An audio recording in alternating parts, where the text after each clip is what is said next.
Pronto, então, ok. Bem-vindos a todos e todas. Este é o meu canal de YouTube.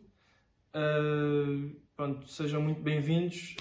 Este vai ser o meu primeiro vídeo aqui no canal. Não vou mentir, estou um bocadinho nervoso porque nunca fiz um vídeo de YouTube e tem tudo para correr mal, mas vai correr bem. Basicamente, eu vou falar sobre a tabela periódica neste vídeo e que vai ser o primeiro vídeo de uma série, que eu vou fazer uma série sobre isto, em que vou explicar basicamente cada elemento da tabela periódica. Hoje vou só falar sobre a tabela, que é como se fosse uma breve introdução, contar um bocadinho sobre a história dela também e, bem, vai ser mais ou menos isso. Isto também é uma maneira de eu me entreter, de vos entreter também, espero que vos ensine qualquer coisinha. Espero também que se divirtam. Vou tentar ensinar isto de maneira que não seja muito enfadonha, porque a gente sabe que olhar para a tabela e dizer isto é divertido, não é. Não é divertido olhar só assim para a tabela. Vou tentar fazer isto mais ou menos, explicar a matéria e tentar ser mais ou menos divertido. Pronto, olhem, espero que gostem. Hoje vai ser o primeiro episódio da série. O próximo provavelmente vou fazer pela ordem, pelo hidrogênio. Ou posso ir saltando também, tanto faz. Mas pronto, vou falar agora um pouquinho sobre a tabela.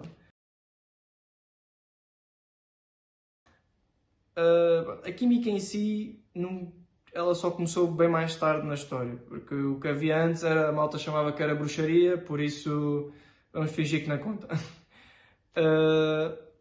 Porque havia provavelmente quando via uma pessoa a puxar fogo a alguma coisa, bruxo, queimar na fogueira, pronto.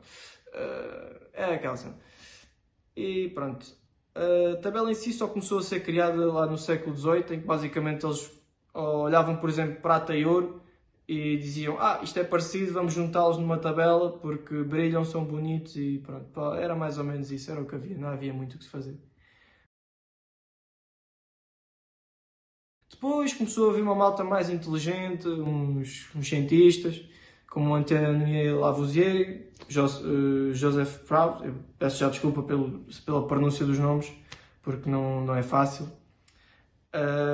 em que basicamente começaram a juntar os elementos através da lei da conservação de massa e proporções em reações químicas, em que basicamente, para vocês que se não sabem, ou se calhar nunca ouviram como é que se faz uma reação química, a gente tem que ter as coisas em proporções tanto de um lado da reação quanto do outro. Ou seja, se eu tenho uma água deste lado da reação, do outro lado eu tenho que ter uma água do outro lado. Pronto. É mais ou menos isso. Eles lá conseguiram montar a tabela à maneira deles.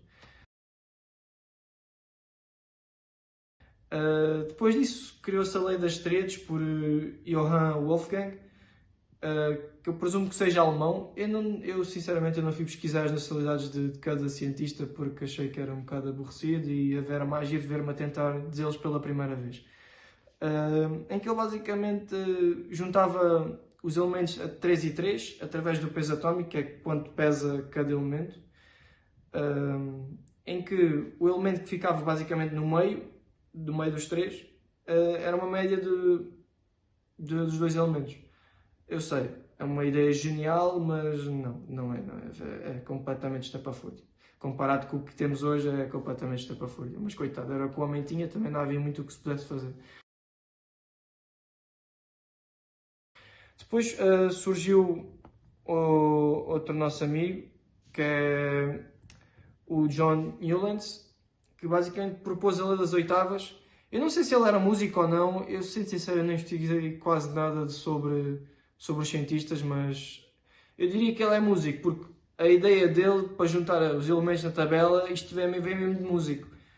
Porque vamos a ver, ele juntava os elementos de acordo com as suas propriedades, tudo muito certo, deixava tipo um intervalo de 7 espaços, metia mais 8 e pronto, era isso. Ele tipo, juntava aquilo como se fossem basicamente notas musicais em uma oitava.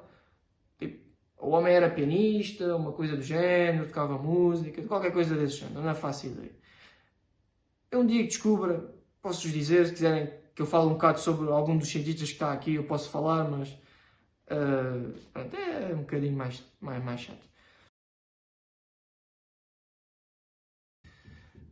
Depois apareceu-nos o nosso caro amigo Mendeleev, que basicamente foi o que contribuiu maioritariamente para a tabela que a gente tem nos dias de hoje, em que ele organizou os elementos por massas atómicas, que é o peso de cada elemento, e propriedades, ou seja, ele organizou a tabela mais ou menos como esta que eu tenho atrás de mim, mas deixando alguns espaços em branco para futuros elementos que pudessem ser descobertos.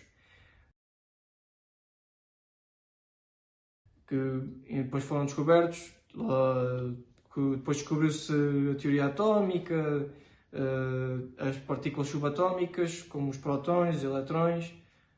Para ficarem a saber, prótons são basicamente umas partículas que têm carga positiva, enquanto que os eletrões são partículas que têm carga negativa. Também existem neutrões, que é uma coisa que existe no núcleo junto com os prótons, que basicamente não têm carga, só está lá a dar mais massa à partícula, neste caso ao elemento. E basicamente sobre a tabela, sobre a história da tabela em si, é isto. Depois foram-se continuando a descobrir elementos, uns foram criados, há bastantes que foram criados, se calhar boa ideia eu virar-me para mostrar quais é que foram criados. Basicamente, existem uns quantos elementos que foram criados, que são basicamente estes todos aqui a cinzento, que foram criados através de fusão nuclear. Basicamente eles faziam chocar núcleos de outros elementos da tabela periódica a altas velocidades para os criarem. Atualmente só temos até o 118, mas já se está a desenvolver maneiras de fazer o 119, 120 e 121. São os próximos já a ser tentados até 2030.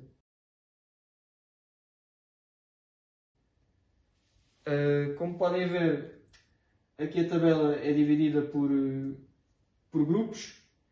Temos vários grupos. Temos aqui o grupo 1, grupo 2, depois também temos aqui os metais de transição. Aqui temos o grupo 13, 14, 15, 16, 17, 18.